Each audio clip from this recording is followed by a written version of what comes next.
إن الحمد لله نحمده ونستعينه ونستغفره ونعوذ بالله من شرور أنفسنا وسيئات أعمالنا من يهده الله فلا مضل له ومن يضلله فلا هادي له أشهد أن لا إله إلا الله وحده لا شريك له وأشهد أن محمدًا عبده ورسوله يا أيها الذين آمنوا اتقوا الله حق تقاته ولا تموتن إلا وأنتم مسلمون يا أيها الناس اتقوا ربكم الذي خلقكم من نفس واحدة وخلق منها زوجها وبث منهما رجالا كثيرا ونساء واتقوا الله الذي تساءلون به والأرحام إن الله كان عليكم رقيبا يا أيها الذين آمنوا اتقوا الله وقولوا قولا سديدا يصلح لكم أعمالكم ويغفر لكم ذنوبكم ومن يطع الله ورسوله فقد فاز فوزا عظيما أما بعد فإن أصدق الحديث كتاب الله وخير الهدي هدي محمد صلى الله عليه وسلم وشر الأمور محدثاتها فإن كل محدثة بدعة وكل بدعة ضلالة وكل ضلالة في النار اللهم صل وسلم وزد وبارك على نبينا محمد وعلى آله وأصحابه أجمعين. Kaum muslimin jamaah salat Jumat yang dirahmati oleh Allah, marilah senantiasa bersyukur kepada Allah Subhanahu wa taala atas segala nikmat yang diberikan kepada kita semuanya. Dan mari membuktikan rasa syukur tersebut dengan senantiasa meningkatkan ketaatan kita kepada Allah, meningkatkan ketakwaan kita kepada Allah Subhanahu wa taala. Karena sesungguhnya takwa itulah bekal terbaik yang akan kita bawa untuk menghadap kepada Allah. Dan takwa itulah satu-satunya bekal yang bermanfaat bagi kita di dunia maupun di akhirat. Kaum muslimin jamaah salat Jumat yang dirahmati Allah, salah satu nikmat yang sangat besar yang Allah berikan kepada kita semua, yaitu nikmat diberi kesempatan dan kemudahan untuk mempelajari ilmu agama Islam. Namun nikmat tersebut akan berbalik menjadi musibah apabila hamba-hamba Allah yang telah diberi karunia ilmu tidak mengamalkan ilmu yang telah dia dapatkan. Maka pada kesempatan khutbah Jumat yang singkat ini, marilah kita bersama-sama kembali mempelajari dalil-dalil yang memerintahkan kepada kita semuanya untuk mengamalkan ilmu yang telah kita pelajari. Kaum muslimin jamaah salat Jumat yang dirahmati Allah, salah satu hadis yang menerangkan tentang hal itu adalah sabda Rasulullah sallallahu alaihi wasallam, la tazulu qadama 'abdin yaumal qiyamati hatta yus'ala an arba'. Tidak akan bergeser dua kaki seorang hamba dari hadapan Allah pada hari kiamat nanti, kecuali setelah dia ditanya tentang 4 hal. An umrihi fima afnah, tentang umurnya untuk apa dia gunakan. Wa an syababihi fima ablah, tentang masa mudanya untuk apa dia habiskan. Wa an malihi min aina iktasabahu wa fima anfaqah, tentang hartanya dari mana dia dapatkan dan untuk apa dia gunakan. Wa an ilmihi madza amila bih, dan tentang ilmunya apakah dia mengamalkannya. Kaum muslimin jamaah salat Jumat yang dirahmati oleh Allah, hadis tersebut dengan sangat gamblang menerangkan kepada kita bahwa di antara hal besar yang akan kita pertanggungjawabkan di hadapan Allah nanti adalah bagaimana kita mengamalkan ilmu yang telah kita pelajari. Dan dalam hadis lain Rasulullah sallallahu alaihi wasallam mengabarkan siksa yang begitu mengerikan bagi hamba-hamba Allah yang mengetahui ilmu namun tidak mengamalkannya. Rasulullah sallallahu alaihi wasallam bersabda, "Yuja'u yaumal qiyamati birajulin fayulqa finnar." Pada hari akhirat nanti akan dipanggil seorang hamba, kemudian dia dilemparkan ke dalam api neraka. Fatandaliqa aqtabuh, kemudian keluarlah usus dari dalam perutnya. Fayaduru biha finnar kama yadurul himaru birroha. Orang itu berputar-putar di dalam neraka, menyeret usus yang keluar dari dalam perutnya seperti keledai yang berputar menggerakkan batu penggilingan. Fayatihi ahlun nari wa yaqulun, maka penghuni neraka yang lain pun datang berkumpul di sekitar orang tersebut dan mereka bertanya, "Ai fulan, ma sya'nuk?" Wahai fulan, ada apa dengan engkau? Alam takun ta'muruna bil ma'rufi wa tanhana 'anil munkar? Bukankah engkau dahulu di dunia senantiasa memerintahkan kami kepada hal yang ma'ruf dan senantiasa melarang kami dari hal yang mungkar? Orang itu menjawab, "Bala, benar. Kuntu amurukum bil ma'ruf wala ati." Dahulu aku di dunia memerintahkan kalian tentang hal yang ma'ruf, tapi aku tidak mengerjakannya. Wa anhaakum 'anil munkar wa ati. Sebaliknya aku melarang kalian dari perkara munkar, namun aku sendiri melanggarnya. Hadis sahih riwayat Imam Bukhari dan Imam Muslim. Maka para jamaah yang dirahmati oleh Allah, kewajiban kita semua sebagai seorang muslim, siapapun kita, baik kita yang berstatus sebagai pendidik, kita yang berstatus sebagai santri, kita yang berstatus sebagai pegawai, dan kita semua umat Islam, kewajiban kita setelah belajar ilmu adalah mengamalkannya. Karena ilmu itu dipuji oleh Allah. Ilmu itu dipuji oleh Allah dalam banyak ayat dan dipuji oleh Rasulullah sallallahu alaihi wasallam dalam banyak hadis. Dipuji bukan karena zatnya.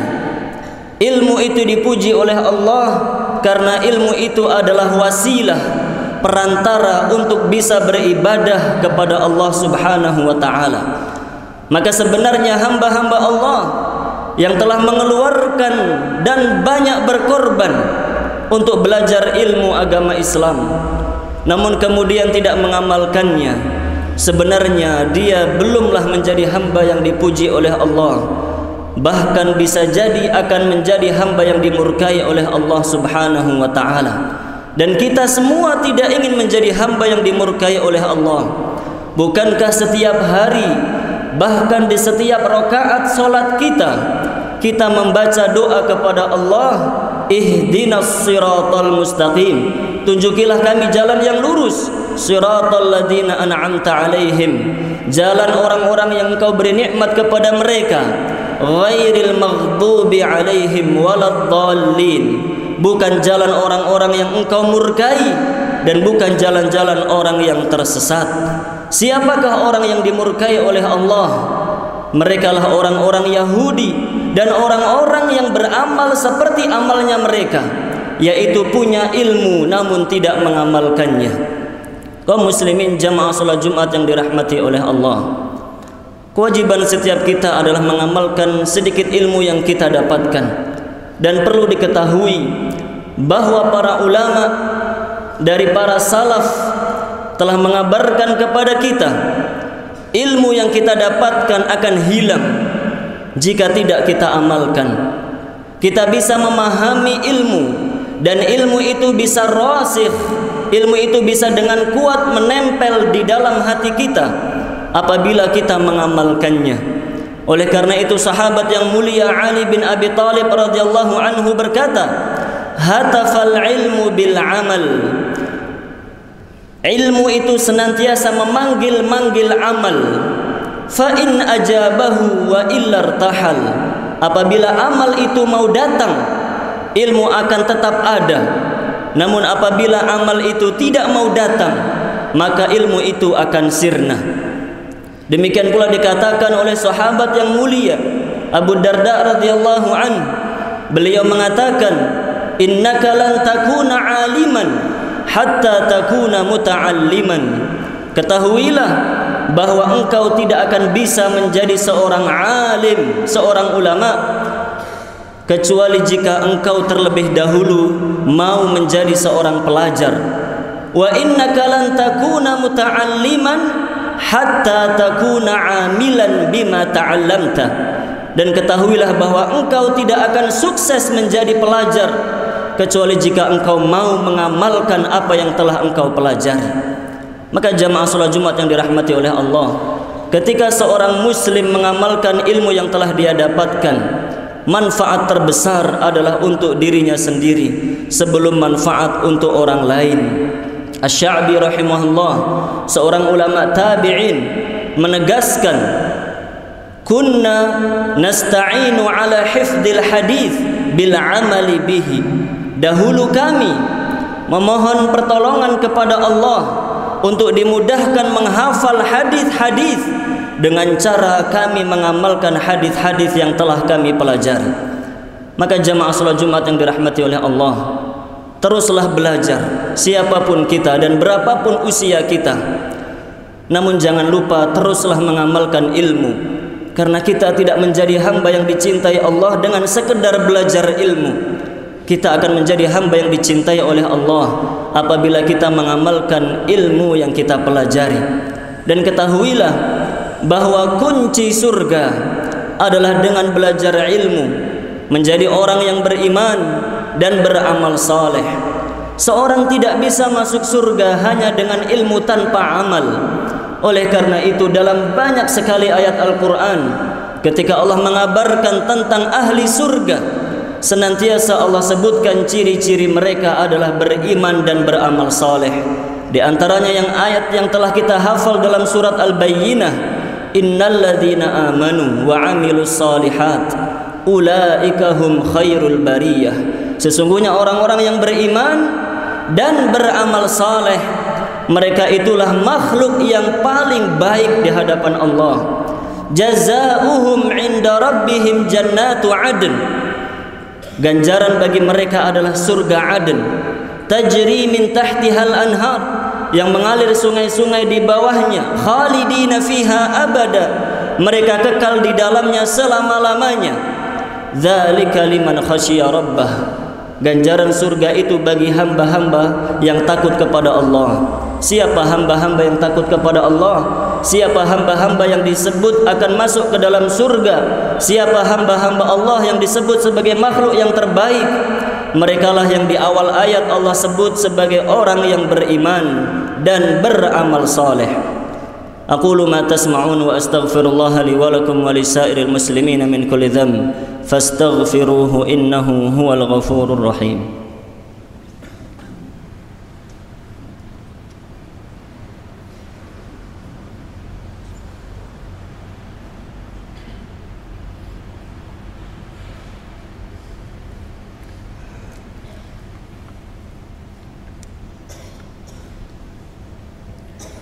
Alhamdulillahi rabbil alamin, wassalatu wassalam ala al-mab'uthi rahmatan lil alamin wa ala alihi wa sahbihi ajma'in.